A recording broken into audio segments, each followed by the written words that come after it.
the most important thing at Disney right now, the number one most important thing for Bob Iger and the board to do between now and September 30th is to show $1 in profit on DTC, direct to consumer, primarily Disney Plus. After $16 billion in investment and losses, get $1 in profit and everything sunshine and rainbows. Yeah, $1 in quarterly operating income, positive income. If that means, y'all, we got to push back the release of the Acolyte, because the minute that kind of show releases, we've got to take a $50 or $100 million immediate depreciation on that. Let's say the show costs $200 million. They don't take it all off up front. They depreciate it over time, but the bulk of it's going to happen up front, right? Because that's when all the views happen. We should know the cost of that in, 2 months? Few months? We should be able to, Theoretically, but they could push back the filing date for that like they always do. I wouldn't be the least bit surprised. Theoretically, if some bums out there knew the name of the production company and knew how to find it in the UK, I don't know who would do such a thing, but theoretically we could go and rummage around and find it. I might have done that a few times already on a video. So. Wink, wink. Yeah. But point being with that is, if they decide that the Acolyte is that $100 million that we're going to have to take in that quarter as a cost, as a depreciation, can't do it, because it will pull us back into the negative. And we need to give ourselves the best chance possible. They're going to push it back till after September 30th. And all of a sudden you're going to see, the Acolyte has been delayed.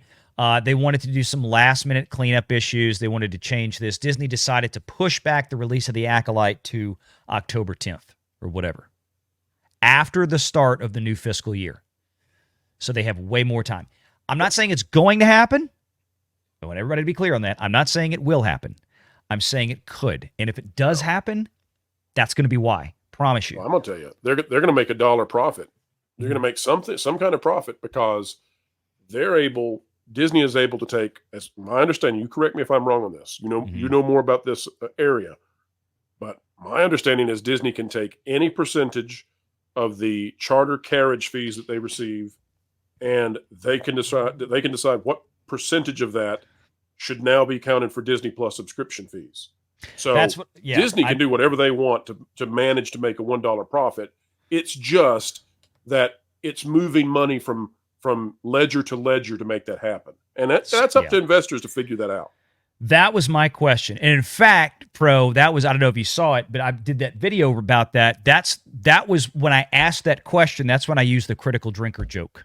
Don't know. That was it. I mean, I had like drinker pop up on screen saying don't know. But that was the question I asked, is where are those profits, or where's that revenue going to be shown? Because now it's still revenue coming from a linear partner, Charter Spectrum, that's now basically paying Disney back for these Disney Plus advertisements. They're not charging the customers for it, but Disney's taking it somewhere. I want to congratulate Disney. Yeah. Because they managed to get hosed in that deal where they're having to give Disney Plus away for free now to charter customers. But then Disney was smart enough to say, you know what? We're getting hosed. We're giving this away for free. It's going to tank the ARPU. How about this? How about we take the money that Charter pays us for normal cable carriage fees, and we'll just put a chunk of that over in Disney Plus. Who cares? We'll call it Disney Plus money now. They're going to assign a portion of that. So, folks out there watching, this is what we're talking about. Disney has always been the largest bill that every cable company has to pay every month. And for every cable subscriber out there, the biggest single portion of your bill is Disney. So let's say you pay $100 a month for your cable service. Think of all the channels, hundreds of channels in there. Disney gets about $10 of that $100 you're spending, 10% of it, which is enormous. The next person behind them typically is like Warner Brothers, because, again, the number of channels they have and the live sports and everything that goes on there. So you can see where the money flows. Much of that $10 for Disney is based around ESPN. So what we're talking about now is Charter Spectrum worked out a deal with Disney. You want more money for all of this? Fine.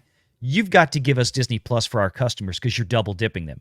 You're taking away programming from Disney's cable services that our customers are buying from you, that we have to write you a check for every month, and you're putting them on Disney Plus and making them go pay for that over there. We want Disney Plus for our customers. So Disney said, fine, all 14 million of your subscribers, your customers can have access to the Disney Plus ad-based tier. That's what, $6, $7 a month? What is that now? I can't even remember. How much is the ad? The ad-based? Yeah. I think the ad-based is $8. Is it $8? I think so. Damn. Okay, so that's $8 and like 14 for regular. All right. I'll verify. Hang on. All right. So let's say $7, $8. Disney is going to assign, let's say Charter Spectrum is not paying them $10 a month anymore. They were mum. It's $8 a month. Okay. Charter ad-free is $14 now. Mm-hmm. That's it. 14. If you want to do the ad, so if you want to do the ads, if you'll do the Disney Plus and Hulu bundle with ads, right, and you'll do it for annually, they'll cut you a $10 per month deal. Right. So Charter is assigning some portion of this fee that they're paying back. Yeah. Charter is assigning some portion of what they're paying back to Disney every month. Or, excuse me, Disney is assigning some portion of this every month. So let's say that instead of $10 a month now, Charter is paying $12 or $13 a month back to Disney, because that's what Charter was fighting. We're not giving you another $2, $3 a month. We're not going to pass this along. We're not raising fees to our subscribers.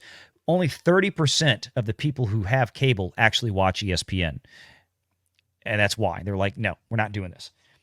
So Disney is probably amortizing or assigning $3 a month of what they're getting now from Spectrum to Disney Plus. Or maybe 2, or maybe 4, or maybe 5. We don't know. And that's the question. How are they showing it? Because technically now they could have as many as 14 million Disney Plus subscribers that are signing up through Charter Spectrum. They're going to be counted as subscribers on Disney's numbers for Disney Plus, right? Because they want to tout how much they're growing. It's part of the reason they're suggesting that we're going to have 5 to 6 million new subs in the next quarter. That's what they think is going to happen. Of course, it also has to do with the $75 million they just paid to Taylor Swift. No word on how long they have that concert, though. So I'll talk about more of that in a minute. You know what's a lot of fun too? Figure out 75 million. How many new subscribers do they have to get to justify that? That's a fun calculation to run. Well, that actually stick around, right? Because exactly. I mean, if they all sign up for the ad-based tier, they need 10 million new subs for a month. Now, if they can get 2 million of them to stick around for a whole year, then it's a win, right? The thing with that is we don't know how many will stick around, first of all, right? We also don't know how long they have that Taylor Swift thing. It might be 3 months. It might be 6 months. It might be a year. I don't know. But it's 75. I hope they get it for a year for their sake. No, but it was stupid because it'll help them in the short term, but it's not what they need right now. What they need is an original material. As soon as Taylor Swift hit, they've got 12.5 Disney stars in their stable they could have done a live concert of right now. And them spending this kind of money is they think they're being Netflix, basically. Yeah. And they're not. Well, they outbid Netflix for this. They spent a lot of money. That's what I'm saying. So, yeah, I mean, they went into a fight. That's why I'm really curious to see, because I thought the minimum for this would be $100 million for the Taylor Swift thing. But in my mind, I'm thinking that they're buying, this will be like the permanent streaming home. Yeah, no. Of this. Yeah. Well, no, not for 75. Sorry. Whoops. Easy, Tom. Not for 75 million. No, there's a time limit on this. Make sure you're subscribed to Valiant Renegade and join us every Sunday at 6 p.m. Eastern for the live show.